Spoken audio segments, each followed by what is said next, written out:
नमस्कार, मैं हूं निकिता और आप देख रहे हैं सत्य हिंदी। एक नजर डालते हैं अब तक की सुर्खियों पर। भारत ने चीन का दावा खारिज किया, कहा युद्ध विराम में कोई तीसरा पक्ष नहीं। भारत ने दोहराया अपना कड़ा रुख। ऑपरेशन सिंदूर के बाद टीजीएमओ स्तर पर हुआ युद्ध विराम। भारत ने चीन के इस दावे को सिरे से खारिज कर दिया है कि उसने इस साल की शुरुआत में सैन्य संघर्ष के दौरान नई दिल्ली और इस्लामाबाद के बीच मध्यस्थता की थी और दोहराया कि युद्ध विराम के फैसले में कोई तीसरा पक्ष शामिल नहीं था। भारत लगातार यह कहता रहा है कि ऑपरेशन सिंदूर के बाद 10 मई को हुआ युद्ध विराम दोनों देशों के मिलिट्री ऑपरेशंस के डायरेक्टर जनरल के बीच सीधी बातचीत के बाद हुआ था।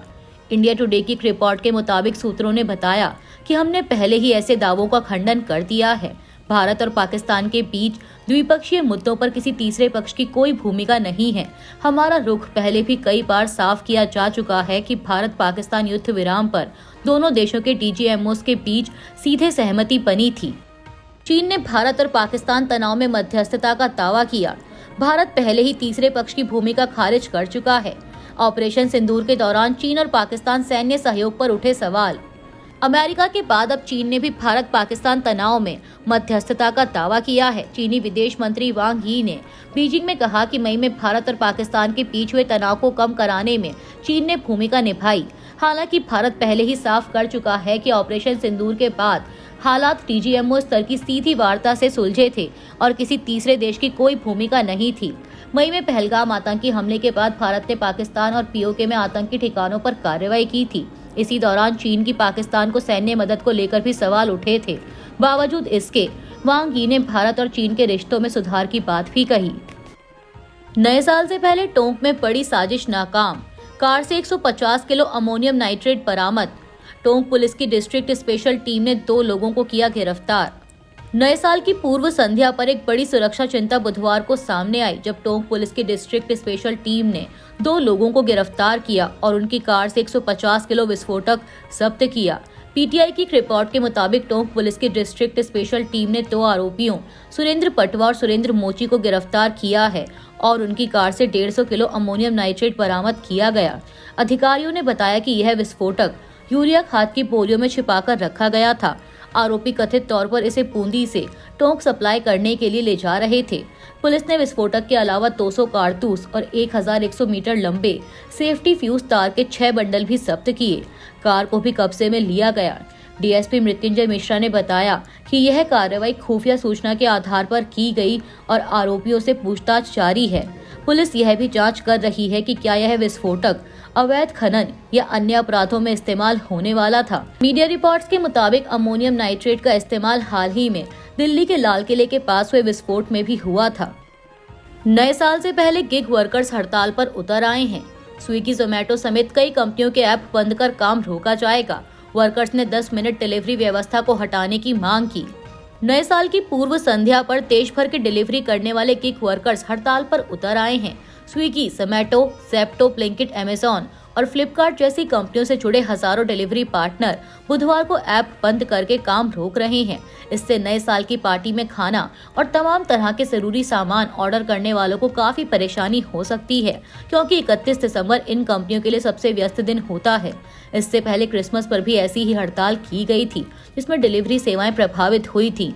यह हड़ताल Telangana gig and platform workers union यानी TGPWU और Indian federation of app based transport workers यानी IFAT के बैनर तले हो रही है।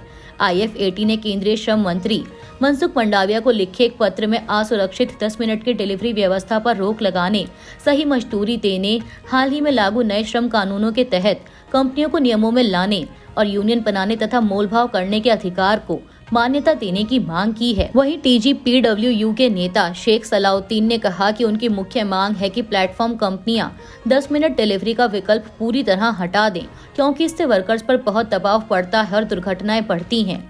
साथ ही पुरानी पेमेंट व्यवस्था बहाल की जाए, जिसमें त्योहारों जैसे दशहरा, दिवाली और बकरीद पर अच्छी सैलरी और इंसेंटिव मिलते थे। अमित शाह को धमकी का आरोप। बीजेपी ने ममता बनर्जी को बताया तानाशाह। बीजेपी का हमला यह न सिर्फ गृह मंत्री बल्कि पूरे देश की सुरक्षा के लिए खतरा है। बंगाल में लोकतंत्र पर लगातार हमले हो रहे हैं। बीजेपी ने बुधवार को पश्चिम बंगाल की मुख्यमंत्री ममता बनर्जी पर तीखा हमला बोला। पार्टी ने आरोप लगाया कि मुख्यमंत्री ममता बनर्जी ने राज्य के दौरे पर आए केंद्रीय गृह मंत्री अमित शाह को कथित तौर पर धमकी दी। एक प्रेस कॉन्फ्रेंस में बीजेपी के राष्ट्रीय प्रवक्ता संबित पात्रा ने कहा कि ममता बनर्जी ने बांकुड़ा में एक जनसभा के दौरान दावा किया कि अमित शाह कोलकाता के जिस होटल में ठहरे थे वहां से बाहर निकलना उनकी इजाजत पर निर्भर था। पात्रा ने इसे तानाशाही और हिटलरशाही करार देते हुए कहा कि यह न सिर्फ गृह मंत्री बल्कि पूरे देश की सुरक्षा के लिए खतरा है। उन्होंने आरोप लगाया कि बंगाल में लोकतंत्र पर लगातार हमले हो रहे हैं। पात्रा ने दावा किया कि पिछले चुनावों में बीजेपी अध्यक्ष जेपी नड्डा के काफिले पर हमला हुआ था और टीएमसी समर्थित हिंसा में करीब 300 बीजेपी कार्यकर्ताओं की मौत हुई, जबकि 3000 से ज्यादा लोगों को घर छोड़ना पड़ा। इस्राइल ने गजा वेस्ट बैंक में 37 सहायता संगठनों के लाइसेंस रद्द किए। इन संगठनों को 60 दिनों के भीतर अपना काम बंद करना होगा। इस फैसले की 10 देशों के विदेश मंत्रियों ने की कड़ी आलोचना। इस्राइल ने गजा और कब्जे वाले वेस्ट बैंक में काम कर रहे 37 सहायता पहुंचाने वाले संगठनों के लाइसेंस रद्द करने का फैसला किया है। इस्राइल का कहना है कि इन संगठनों ने नए पंजीकरण नियमों के तहत जरूरी शर्तें पूरी नहीं की। इनमें Action Aid, International Rescue Committee और नॉर्वेजियन रिफ्यूजी काउंसिल जैसे जाने माने अंतर्राष्ट्रीय गैर सरकारी संगठन भी शामिल हैं। इन संगठनों के लाइसेंस 1 जनवरी से निलंबित कर दिए जाएंगे और इन्हें 60 दिनों के भीतर अपना काम बंद करना होगा। इस्राइल का आरोप है कि इन संगठनों ने अपने वर्कर्स की पूरी व्यक्तिगत जानकारी नहीं सौंपी। वहीं इस फैसले की 10 देशों के विदेश मंत्रियों ने कड़ी आलोचना की है, जिनमें ब्रिटेन भी शामिल है। उनका कहना है कि नए नियम बहुत सख्त हैं और कबूल करने लायक नहीं हैं। फरीदाबाद में चलती वैन में महिला से गैंग रेप कर महिला को चलती वैन से बाहर फेंक दिया गया। पुलिस ने दोनों आरोपियों को किया गिरफ्तार। हरियाणा के फरीदाबाद में चलती गाड़ी में 25 वर्षीय महिला के साथ गैंग रेप का चौंकाने वाला मामला सामने आया है। पुलिस के मुताबिक यह घटना सोमवार देर रात को हुई, जब महिला अपने दोस्त के घर से लौट रही थी और मेट्रो चौक से कल्याणपुरी चौक तक उसे कोई ट्रांसपोर्ट नहीं मिला। इसी दौरान मारुति सुजुकी इको वैन में सवार 2 युवकों ने उसे लिफ्ट दी। आरोप है कि दोनों आरोपी महिला को गुरुग्राम फरीदाबाद रोड की ओर ले गए और चलती गाड़ी में उसके साथ गैंगरेप किया। इसके बाद सुबह करीब 3 से 4 बजे के बीच राजा चौक के पास उसे सड़क पर फेंक दिया गया, जिससे उसके सिर में गंभीर चोटें आईं। घायल अवस्था में महिला ने किसी तरह अपनी बहन को फोन किया। उसे बादशाह खान अस्पताल में भर्ती कराया गया है और फिलहाल वह बयान देने की स्थिति में नहीं है। पुलिस ने दोनों आरोपियों को गिरफ्तार कर वैन बरामद कर ली है और गैंगरेप समेत गंभीर धाराओं में एफआईआर दर्ज की गई है। यूपी ड्राफ्ट मतदाता सूची का प्रकाशन 6 जनवरी तक टला। वोटर लिस्ट में से 2.89 करोड़ नाम कटने की आशंका। एसआईआर के तहत यूपी में 18.7% वोटर सूची से हट सकते हैं। चुनाव आयोग ने मंगलवार को उत्तर प्रदेश के ड्राफ्ट मतदाता सूची के प्रकाशन को बुधवार 31 दिसंबर से स्थगित कर 6 जनवरी कर दिया है। इंडियन एक्सप्रेस द्वारा प्राप्त अंतिम आंकड़ों के अनुसार स्पेशल इंटेंसिव रिवीजन यानी एसआईआर के तहत राज्य में लगभग 2.89 करोड़ वोटरों के नाम हटाए जाने की संभावना है, जो कुल वोटरों का 18.70% है। यह उत्तर प्रदेश में एसआईआर कार्यक्रम में तीसरा बदलाव है, जो 27 अक्टूबर से 12 राज्यों केंद्र शासित प्रदेशों में शुरू हुआ था। उत्तर प्रदेश में नाम हटाने की संख्या सबसे अधिक है, जबकि तमिलनाडु में 15% दूसरे स्थान पर और गुजरात में 14.5% तीसरे स्थान पर है। नाम हटाने के मुख्य कारण मृतक मतदाता, स्थानांतरित या अनुपस्थित मतदाता या एक से अधिक जगहों पर पंजीकृत नाम है। विपक्षी समाजवादी पार्टी सहित किसी भी दल ने अब तक इसमें किसी अनियमितता की शिकायत नहीं की है।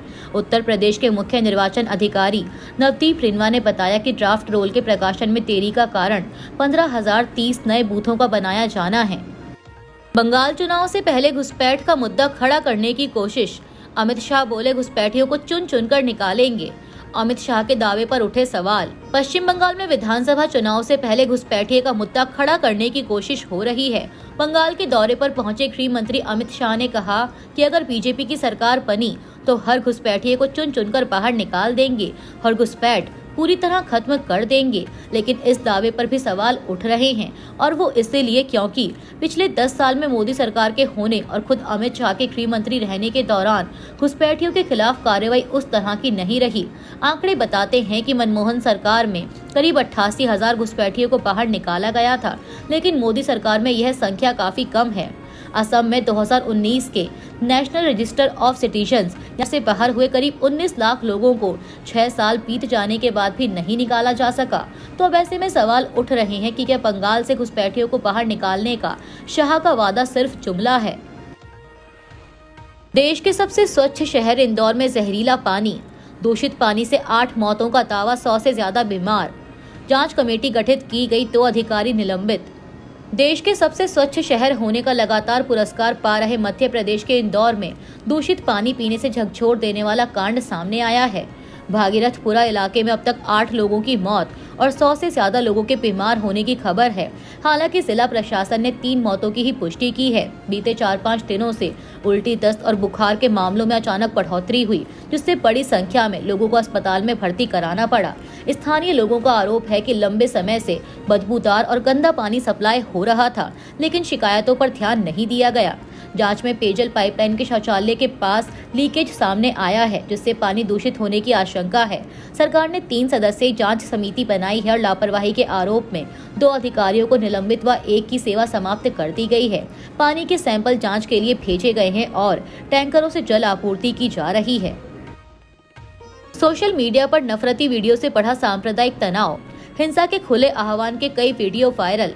अपहरण, एसिड अटैक और मॉब लिंचिंग के उकसावे वाले वीडियो वायरल।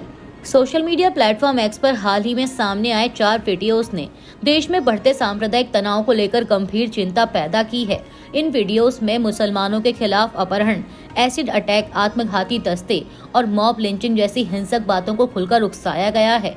एक वीडियो में यति नरसिम्हानंद हिंदुओं से ISIS जैसा संगठन बनाने की अपील करते दिखे, जबकि दूसरे में ऋषभ ओझा मुसलमानों को किडनैप कर एसिड डालने की बात करता है। तीसरे वीडियो में गाजियाबाद में खुले आम तलवारें बांटी जाती दिखी और चौथे में एक गाने के जरिए गौ रक्षा के नाम पर हिंसा भड़काई गई। इन वीडियोस को पुलिस और सरकार को टैग कर रिपोर्ट किया गया है। अभी के लिए इतना ही। बाकी की देश दुनिया की बड़ी खबरों के लिए जुड़े रहिए सत्य हिंदी के साथ।